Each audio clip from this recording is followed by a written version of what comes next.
100-তে 100ই মুসলমানই পার্টিসিপেট করেছে। আমি এই তো মাসখানেক আমি 4-5টা দেশে আমার সফর ছিল, গিয়েছিলাম, বিভিন্ন প্রোগ্রামে উপস্থিত ছিলাম, সেখানে অন্যান্য ধর্মের মানুষও ছিল। প্রকৃত দাওয়াত রাসূল যে দিয়েছেন, প্রথম দাওয়াত তিনি দিয়েছেন মুসলিমকে না অমুসলিমকে? আর আমরা শুনতে এসেছি এবং বলতে এসেছি কাদের মাঝে? মুসলমানদের মাঝে। তাহলে আমরা যে শুনতে আসছি, এটা শোনার জন্য, শুধু শোনার জন্য না আমল করার জন্য? আমার দেশে ওয়াজ বেশি না আমল বেশি? একটু ভালো করে বলবেন, ওয়াজ বেশি না আমল বেশি? ওয়াজ যদি খুব ভালো হয়, শেষে বলে আরে হুজুর একখানা আসছিল, যে ওয়াজটা দিছে শেষ। তাহলে হুজুরের প্রশংসা করার জন্য তো আমরা আসি নাই মূলত। আমরা এখানে এসেছি যতটুকু শুনবো আমরা আমল করব। জোরে বলি ইনশাআল্লাহ। সম্মানিত উপস্থিতি, আমি নাতি দীর্ঘ কথা বলবো, খুব বেশি লম্বা সময় নেব না। তবে সবার কাছে আমি এই আলোচনা রাখবো, যেহেতু রাত তো গভীর, মোনাজাত পর্যন্ত শেষ অবধি সবাইকে থাকতে রাজি আছি? সবাই থাকতে রাজি আছি তো ইনশাআল্লাহ? জোরে বলি ইনশাআল্লাহ। আমি শুধু আপনাকে এতটুকু আশ্বাস দিতে চাই, সে হাদিসের আলোকে আপনি যতক্ষণ বসবেন এখানে, ততক্ষণ রহমতের ফেরেশতারা আপনার জন্য দোয়া করতে থাকবে। জোরে বলি সুবহানাল্লাহ। শুধু দোয়া না, আপনার জীবনের আমল নামায় যে গুনাহগুলো ছিল, সগীরা গুনাহগুলো আল্লাহ তাআলা ধীরে ধীরে মাফ করতে থাকবে। তাহলে এমন বরকতময় জায়গা থেকে যেন শয়তান কাউকে ঘাড়ে ধরে, হাতে ধরে বের করে টেনে না নিয়ে যায়। জোরে বলি আল্লাহুম্মা আমিন। আসুন, আমি মূল আলোচনার দিকে যাচ্ছি। কোরআন আমরা শুনতে এসেছি। কোরআন নাযিল করেছেন যিনি, তিনি কে? আসতে বলবেন না, তিনি কে? আল্লাহ তাআলা। নাযিল হয়েছে 1 বছর 2 বছর আগে না 1500 বছর আগে? 1500 বছর আগে। এখনো কি সেই কোরআন কি 1500 বছর আগে যেহেতু নাযিল হয়েছে পুরাতন মনে হয়? অচল মনে হয়? ব্যর্থ মনে হয়? এখনো গোটা পৃথিবীতে কোরআন হচ্ছে এমন একটি গ্রন্থের নাম, সকল জ্ঞান যেখানে শেষ, সকল চেষ্টা যেখানে শেষ, সকল গবেষণা যেখানে শেষ, সেখানে কোরআনের জ্ঞান শুরু। জোরে বলি সুবহানাল্লাহ। আরো জোরে বলি সুবহানাল্লাহ। আল্লাহ তাআলা এর মধ্যে সব তথ্য দিয়ে দিয়েছেন, কোন তথ্য তিনি বাদ রাখেন। আমরা আকাশে মেঘ দেখি, মেঘ দেখি না আকাশে? এই মেঘের ওজন আছে না নাই? আমি বিমানে চড়ে হঠাৎ করে সেদিন আমার মনে হলো, আমি কাতার থেকে দেশে ফিরছিলাম, তো বিমানে যারা উঠেছেন, মানে বিমানে মেঘের উপরে যখন বিমানটা থাকে, বিশাল স্তর, মেঘের একটা বিশাল স্তর দেখা যায় সেখানে। এখন এই মেঘে ওজন আছে কিনা? আসতে বল, ওজন আছে না নাই? আছে। কিউমুলাস মেঘের ওজনটা হলো প্রায় 200 টন। বড় মেঘ বা কিউমুলিম্বিনাস মেঘের ওজন হচ্ছে 10 লক্ষ টন পর্যন্ত হয়ে থাকে। আল্লাহু আকবার বলেন। তাহলে এটা এখন বর্তমান বিজ্ঞান এটা বলছে। যে সময় কোরআনটা নাযিল হয়েছিল সেই সময় কি মেঘের উপরে কোনো যানবাহন চলতো? আসতে বলে চলতো? চলতো না। যার উপরে নাযিল হয়েছে তিনি হচ্ছেন মুহাম্মদ সাল্লাল্লাহু আলাইহি ওয়াসাল্লাম। তিনিও কখনো এত উপরে চড়েন নাই। আল্লাহ তাআলা তাকে মেরাজে নিয়েছেন, আল্লাহ তাআলা নিয়েছেন, কিন্তু মানুষ এরকম কোন দ্রুতগামী যানবাহনে চড়তে পারে নাই যা এখন মানুষ চড়ে। একটা পাখি বেশি ওড়ে না মানুষ বেশি ওড়ে? পাখি না মানুষ? মানুষ। এখন মানুষই তো বেশি ওড়ে। তা আমার মনে হলো যে এই মেঘমালাগুলোর ওজন আছে নাকি। পরে আমি একটু গবেষণা করে দেখি, না, এটার ওজন আছে। আবার আয়াতের সঙ্গে মিলালাম, আল্লাহ রাব্বুল আলামিন কোরআনে কোথাও এই মেঘমালা নিয়ে কোনো কথা বলেছেন নাকি? মহান রব্বুল আলামিন বলেন হুয়াল্লাযী ইউরীকুমুল বারকা খাওফান ওয়া তামআন ওয়া ইউনশিস সাহাবাস সিকাল। জোরে বলি আল্লাহু আকবার। আল্লাহু আকবার। ঘন ভারী মেঘমালা আল্লাহ তাআলা মহাকাশে মহাশূন্যে তিনি ঝুলিয়ে রেখেছেন।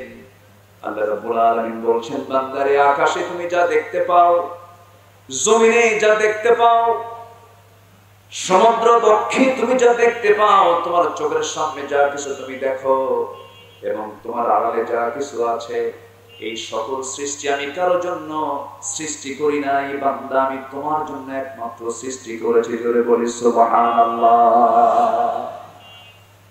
আল্লাহ রাব্বুল আলামিন বলছেন বান্দারে এই পৃথিবীর যত সৃষ্টিরাজি তুমি দেখতে পাও, এই আলোকিত চাঁদ রাতের বেলা দেখতে পাও, দিনের বেলা প্রদীপ্ত সূর্য দেখতে পাও, এই সব কিছু আমি তোমার জন্য সৃষ্টি করেছি। আল্লাহ রাব্বুল আলামিন সুন্দর করে বলছেন হুয়াল্লাযী খালাকা লাকুম মা ফিল আরদি জামিআ। জোরে বলুন আল্লাহু আকবার। আসমান জমিনে যা কিছু আছে সব তোমার জন্য বানিয়ে দিয়েছি বান্দা। আর তুমি বান্দা, তোমার দায়িত্ব হলো সব সৃষ্টি যখন তুমি দেখবে, তোমার মুখ থেকে অকপটে দিল থেকে স্বতঃস্ফূর্ত ভাবে জবানটা খুলে বলবে আলহামদুলিল্লাহি রাব্বিল আলামিন। জোরে বলুন আলহামদুলিল্লাহি রাব্বিল আলামিন আর-রাহমানির রহিম মালিকি ইয়াউমিদ্দিন ইয়্যাকা না'বুদু ওয়া ইয়্যাকা নাস্তাঈন ইহদিনাস সিরাতাল মুস্তাকিম সিরাতাল লাযীনা আন'আমতা আলাইহিম গায়রিল মাগদুবি আলাইহিম ওয়ালাদ-দাল্লিন। এরপরে একটু জোরে বলেন আমিন। আরো জোরে বলেন আমিন। নামাজের মধ্যে আমিন আস্তে না জোরে বলেন? আস্তে আস্তে। জোরে বলার লোক আছে না নাই? আছে। গাবতুলেতেও আছে না নাই? আছে। মক্কা মদিনায় আস্তে না জোরে? জোরে। মক্কা মদিনায় জোরে হয়। আস্তেও বলতে পারেন, অথবা যদি কেউ আমিন নাও বলে তাও নামাজ হয়ে যাবে। যদি কেউ আমিন নামাজের ভিতরে হয়তো বলতে পারে নাই, বলে নাই, তাও নামাজ হয়ে যাবে। কিন্তু এই আমিনকে কেন্দ্র করে মারামারি আছে না? মারামারি করা ভালো? আস্তে মারামারি করা ভালো? যে আমিন আপনি যদি নামাজের নাও বলেন, আপনার আমল থেকে, সওয়াব থেকে বঞ্চিত হলেন। কারণ আপনি আমিন যখন বলবেন, আপনার সঙ্গে সমস্ত ফেরেশতারা আমিন বলবে, বিশাল সওয়াব। কিন্তু এই আমিনকে কেন্দ্র করে, আমিন জোরে বলবো না আস্তে বলবো, এটাকে কেন্দ্র করে আপনি যে গ্রামে 200 মুসল্লি, সেই গ্রামে আপনি 2টা মসজিদ বানাবেন, এটা কি মুসলমানদের ঐক্যের কোনো লক্ষণ? ভ্রাতৃত্বের কোনো লক্ষণ? এই সমস্ত নজির তো আমার দেশে নাই। আস্তে বলে আছে না নাই? আচ্ছা, আমি কি কথা বলবো? কোনো আপত্তি আছে? কোনো টেনশন আছে? আমার এমপি মহোদয় ডান পাশে বসা, উনি আমাকে কানে কানে বললেন এবং বক্তৃতাও বললেন যে কোরআন খুলে আপনার মনে যা আসে তাই বলবো, কিন্তু শর্ত হলো কোরআনটা সামনে নিয়ে বলবে। আচ্ছা, কোরআন কি চুরির কথা বলে? না। ডাকাতির কথা বলে? না। আচ্ছা, সুদের কথা বলে? না। সুদ খেতে বলে? না। আচ্ছা, তাহলে আমার দেশে মানুষ বেশি না চোর বেশি? ভালো করে বলেন। চোর বেশি। সম্মানিত ভাইরা, কষ্ট পাচ্ছেন নাকি আপনারা? তাহলে ইসলামে চুরি করা হালাল না হারাম? আসতে বলবেন না, হালাল না হারাম? আমাদের সমাজে চুরি করা কি হালালই তো। হালাল। কেন হালাল? উনি আবার এটার মাসালা বের করে নিয়েছেন, ফয়সালা নিয়েছেন। হুজুর যা করছি করছি, শেষ জীবনে 3 চিল্লা দেব, আর শেষবার জীবনের শেষ সময়ে লম্বা একখান দাঁড়িয়ে রাখবো, জিব্রাইল ফেল, চলে যাব মক্কা মদিনা, জমজম কূপের পানি দিয়া গোসল করব, সব গুনাহ ধুয়ে মুছে সাফ, আল্লাহ আমারে জান্নাত না দিয়ে যাবে না। এরকম ভ্রান্ত চেতনার কিছু মানুষ আছে না নাই? খালি খোঁজে যে সস্তা জান্নাত কোন দিক দিয়ে পাওয়া যায়, আছে না নাই? সস্তা দিয়ে যদি জান্নাত পাওয়া যেত, নবীর দেহ থেকে কেন রক্ত ঝরলো? সস্তা জান্নাত যদি পাওয়া যেত, নূহ আলাইহিস সালাতু ওয়াস সালাম ইন্নী দাআউতু কওমি লাইলা ওয়া নাহারা, দিন রাত দাওয়াত দিয়ে তার হাতে ইসলাম কবুল করেছে মাত্র 70 থেকে 80 জন। তার কওমের লোক তাকে মেরে রক্তাক্ত করে রাস্তায় ফেলে দিয়ে গেল কেন? যাকারিয়া আলাইহিস সালাতু ওয়াস সালামকে করাত দিয়ে চিরে কেন হত্যা করা হলো, শহীদ করা হলো? ইয়াহইয়া আলাইহিস সালাতু ওয়াস সালামকে জবহ করে নবীর মাথা রানীর সামনে কেন উপস্থাপন করা হলো? তাহলে জান্নাত কি সত্যি কি সস্তা কোনো পথ? আসতে বলবেন না, সস্তা কোনো পথ না। জান্নাতে যাওয়ার জন্য আমরা ফেল করব না পাস করব? ফেল করতে চাই না পাস করতে চাই? সেই 5 নাম্বার তোলার জন্য কোন কিতাব দরকার? এইজন্য কোরআন শুনবো বেশি, গান শুনবো গান শুনবেন না, গান শোনা যাবে না, গানের কাছে যাওয়া যাবে না। আমার দেশে গান বাজনা আছে না নাই? গান বাজনা আছে। নষ্ট হওয়ার জন্য সকল পথ ক্লিয়ার, ভালো হওয়ার জন্য সকল পথ রুদ্ধ। আজকে আপনি ভালো কাজ করতে যাবেন, ভালো কিছু করতে যাবেন, আপনার সামনে বাধা, আপনার সামনে অনেক রেস্ট্রিকশন দেওয়া হয়। আজকের সমাজে পর্দার পরিবেশ বেশি না বেপর্দার পরিবেশ বেশি? বলেন, বেপর্দার পরিবেশ বেশি। বেপর্দার সমাজে আপনার বউটাকে আপনি পর্দায় রাখবেন, সবাই বেপর্দায় থাকে, আপনার বউটা পর্দায় রাখা তার জন্য কষ্ট না কঠিন? একটু কঠিন হয়ে যায়। আজকের সমাজে সুদ চালু না যাকাত চালু? কোনটা বেশি? ও আচ্ছা আচ্ছা, জি আপনি চলে গেলেন, আমিও যাই তাহলে। আমি কি যাবো সাথে? আমি থাকবো? আচ্ছা, আমরা এমপি মহোদয়ের জন্য দোয়া করি, খুব সফট মানুষ, নরম মানুষ। আল্লাহ তুমি তাকে দ্বীনের জন্য, কোরআনের জন্য কবুল করে নাও। ওমরের যোগ্য উত্তরসূরি তুমি আল্লাহ তাকে বানায় দাও। জোরে বলি আল্লাহুম্মা আমিন। সম্মান দেওয়ার মালিক কে? ইজ্জত দেওয়ার মালিক কে? আল্লাহ তাআলা। ঠিক আছে, বসেন। যাবেন? আপনি চলে যাবেন? আমি তো এতিম হয়ে গেল। সবাই চলে যাবেন, তাহলে এই সামনে পিছনের লোকগুলো সামনে এসে বসেন। জি জি, একটু বসেন। যারা সামনের সিটগুলো একটু ফিল আপ করেন, বসেন সবাই। খুব ভালোবাসে সুরমা দেওয়ার সময়, রাসূলকে খুব ভালোবাসে মিষ্টি খাওয়ার সময়, রাসূলকে খুব ভালোবাসে মিসওয়াক করার সময়। কিন্তু আল্লাহর জমিনে সুদ উৎখাত করতে হবে, আল্লাহর জমিন থেকে জিনা বন্ধ করতে হবে, পর্দার পরিবেশ নিয়ে আসতে হবে। এটার জন্য চেষ্টা করলে যে হামলা মামলা হবে, সেই দিকে যায় না, যায় না, যায় না। আছে না নাই? আসতে বলবেন না, আছে না নাই? এটার নাম মুসলমান নয়। আল্লাহ রাব্বুল আলামিন বলেন, বান্দারে কিতাবের কিছু অংশ মানবে, কিছু অংশ মানবে না, তা হবে না, তোমাকে পুরোপুরি মানতে হবে। আফাতুমিনুনা বিবাদিল কিতাবি ওয়া তাকফুরুনা বিবাদ। তুমি কিতাবের কিছু অংশ মানবে, কিছু অংশ মানবে না, তা হবে না, তোমাকে পুরোপুরি মানতে হবে। আংশিক মানার নাম মুসলমান নয়। আল্লাহ তাআলা এক জায়গায় বলছেন, ইয়া আইয়ুহাল্লাযীনা আমানু দুখুলু ফিস-সিলমি কাফা ওয়া লা তাত্তাবিউ খুতুওয়াতিশ শাইতান ইন্নাহু লাকুম আদুউম মুবিন। জোরে বলুন আল্লাহু আকবার। ইসলামের ভিতরে পুরোপুরি দাখিল হয়ে যাও, আংশিক ঢুকবে না, তা হবে না। আবু জেহেল কিন্তু বলেছিল, মুহাম্মদ শোনো, তোমার ধর্ম থেকে যাক, আমার ধর্ম থেকে যাক, তুমি আমার ধর্মের বৈধতা দিয়ে দাও, আমি তোমার ধর্মের বৈধতা দিয়ে দেব। মদের বিরুদ্ধে কথা বলো না, জেনার বিরুদ্ধে কথা বলো না, তোমার ধর্ম 6 মাস, আমার ধর্ম 6 মাস। নবী সেই সময় কথাগুলো শুনে রাসূল বললেন, চাচা, যে প্রস্তাবটা দিয়েছেন আল্লাহ তাআলা চূড়ান্ত ফয়সালা করেছেন।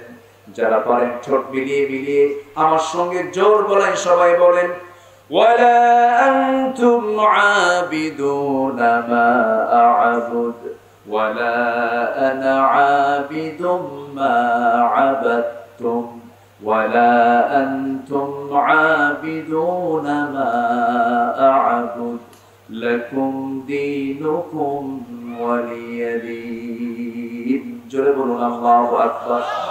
ও চাচা, তোমরা যারা গোলামি করো, আমি তার গোলামি করি না, আমি যারা গোলামি করি তোমরা তার গোলামি করো না। তোমার দিন তোমার কাছে, আমার দিন আমার কাছে। এই চূড়ান্ত কথা যখন তিনি বলে ফেললেন, আবু জেহেল মনে মনে আশ করতে লাগলো, বুঝতে পেরেছি মুহাম্মদ তো সব কিছু শেষ করে দেবে।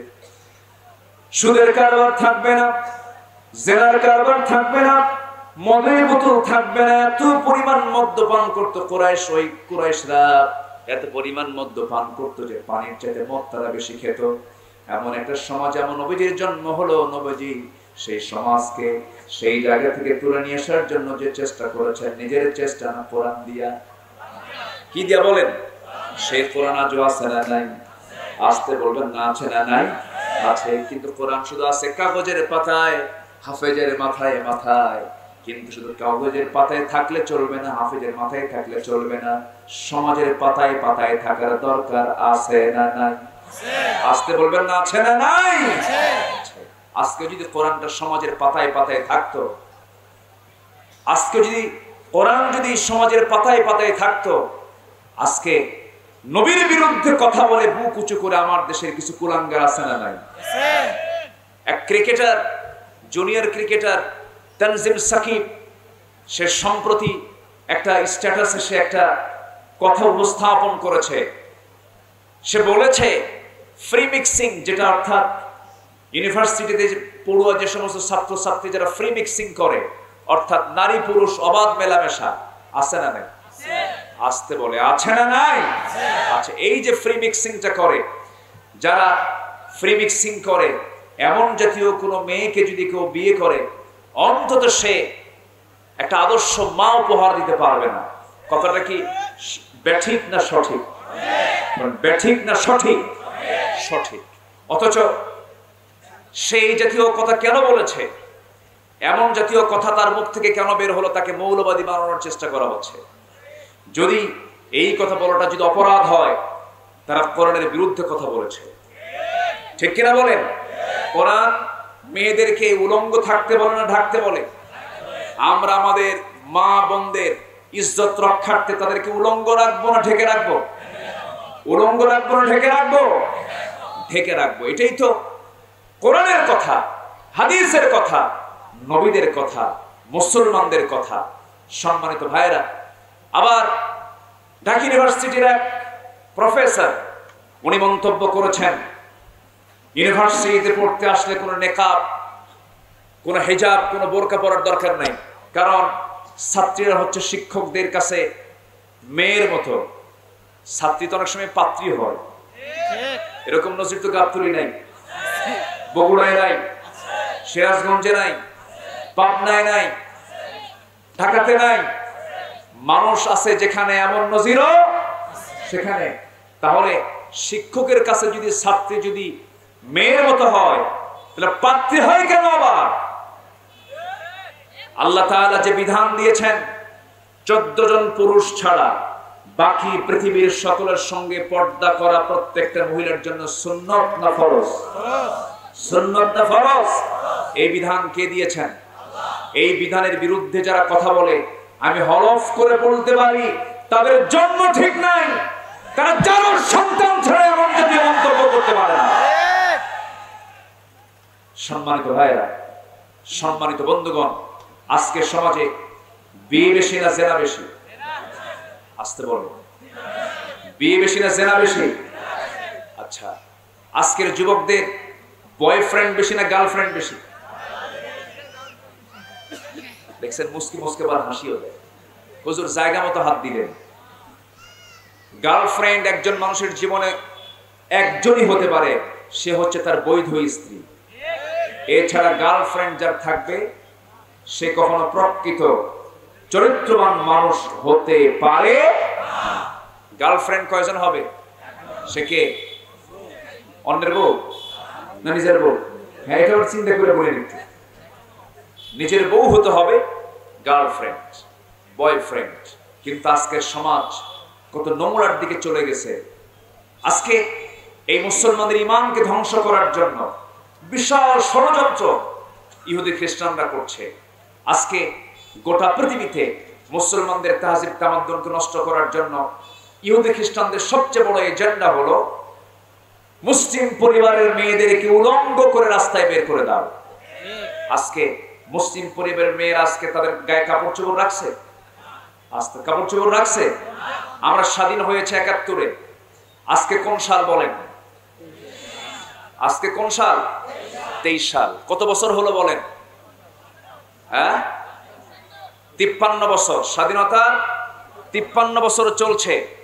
৫৩ বছর আগে আমার দাদিরা যে ব্লাউজ পরেছেন, সেই ব্লাউজের যে কাপড় কেনা লাগতো, সেই কাপড়টা লাগতো হলো ১ গজ ৩ গিরা অথবা ৪ গিরা, মানে ১.৫ গজ ছাড়া আমার দাদিরা ব্লাউজ বানান নাই।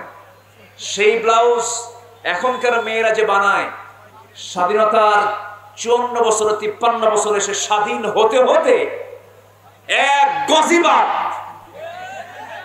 আছে, খালি ২-৩ গিরা। আমি কি ভুল বলতেছি? এটার নাম কি স্বাধীনতা? যারা আমার দেশে মুসলিম পরিচয় দিয়ে পর্দার বিরুদ্ধে কথা বলে, অবশ্যই সে আমাদের দুশমন। তারা আমাদের দুশমন, ঠিক কিনা? আমরা আমাদের মাদেরকে অবশ্যই ইজ্জত দিয়ে, সম্মান দিয়ে তাদেরকে রক্ষা করতে চাই। আমাদের কাছে মাদের দাম আছে না নাই? আচ্ছা আমার বন্ধুগণ, আজ থেকে ১৫০০ বছর আগে আমার নবীজির সমাজ এসেছিলেন, সেই সমাজেও নারীদের কোনো মূল্যায়ন ছিল না। সেই সমাজে মদ ছিল, মদ আছে যেখানে, জেনা আছে যে সেখানে, সুদ আছে যেখানে, সেখানে ২ নাম্বারই হয়, ওলট পালট হয়ে যায়। আমার নবীজির হৃদয়টা শুধু কাঁদতে থাকে, এই সমাজটা কেমন করে চেঞ্জ করা যায়, কেমন করে পরিবর্তন করা যায়। আজকের এই ভান্ডারের যুবকরা যেমন সুন্দর একটি সমিতি করেছেন, ক্লাব বানিয়েছেন, মাহফিল তারা পরিচালনা করেন, আমি খুবই খুশি হয়েছি। তারা কোনো গান বাজনা করে না, কোনো নাটকের আয়োজন করে না। আমার বন্ধুগণ, আমার নবীজি তেমনই, যখন তার বয়স ১৫ বছর, সেই সময় তিনি হালফুল ফুজুল গঠন করেছিলেন। ৪০ বছর পর্যন্ত চেষ্টা করেছেন কিন্তু পারেন নাই। কিন্তু আমার নবীর কাছে যখন কোরআনটা চলে আসলো, কোরআন দিয়ে যখন তিনি সমাজটা পরিবর্তনের চেষ্টা চালাতে লাগলেন, পরিবর্তন হতে লাগলো। সাহায্য করলেন কে? আসতে বলেন, সাহায্য করলেন কে? এমন সময় যে সমাজে একটা নারীর কোনো মূল্যায়ন ছিল না, খুন কবাদলা খুন ছিল, যাদের নিত্য নৈমিত্তিক ব্যাপার, নারীর সন্তান হয়ে জন্মগ্রহণ করেছে, এটাকে তারা অপমানজনক মনে করত। মেয়ের সন্তান হলেই এমন নজির আছে, জীবন্ত পুঁতে হত্যা করা হতো।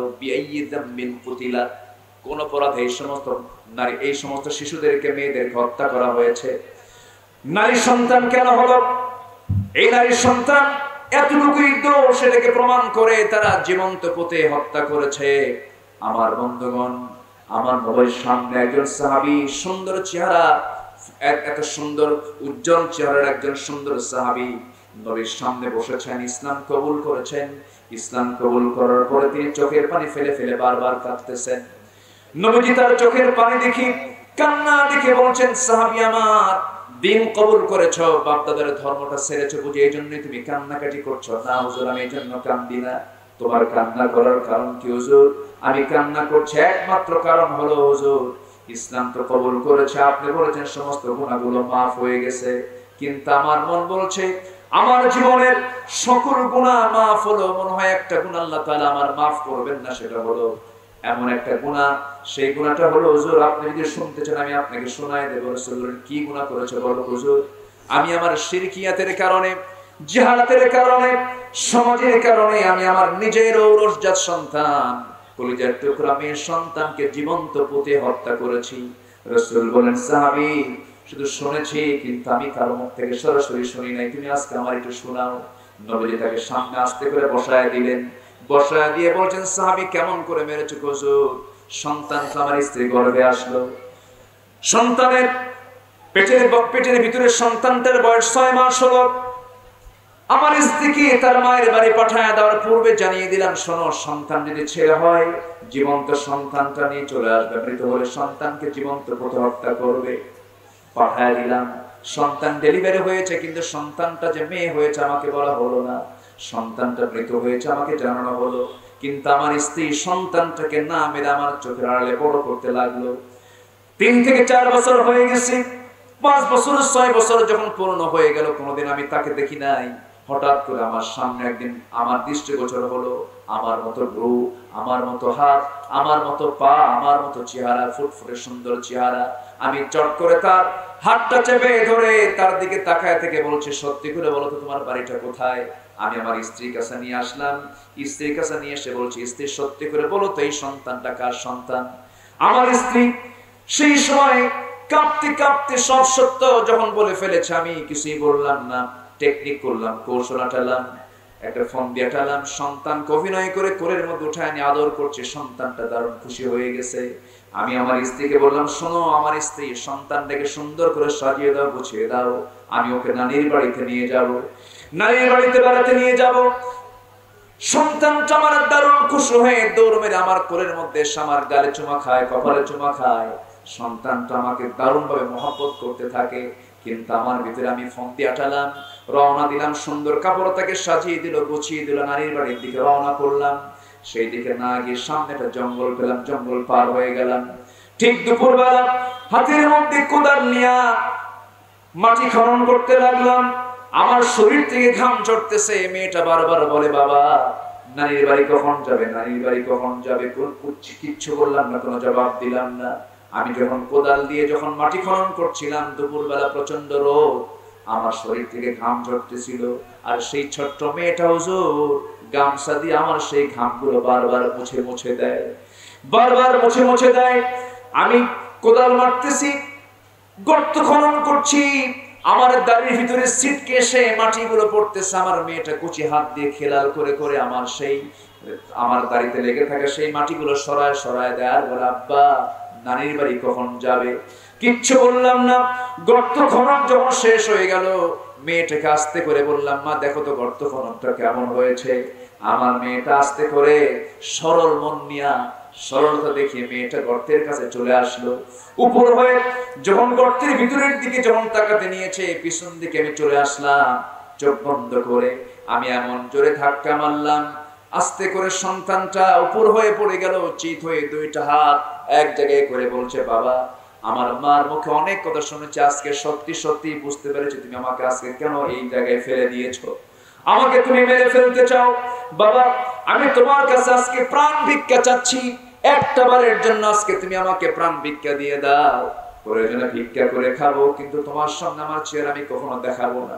হুজুর শিরকিয়াতের কারণে, সমাজের মানুষের কারণে, জিহাদের কারণে আমি আমার মেয়ে জাতি বড় জোরের একটা পাথর নিয়ে এসে তার বুক বরাবর এত জোর আঘাত করলাম, ফিনকি দিয়ে রক্ত পড়া শুরু হয়ে গেল। মাটি চাপা দিয়া পাথর চাপা দিয়া জনমের মতো আমি তাকে দুনিয়া থেকে বিদায় করে দিলাম।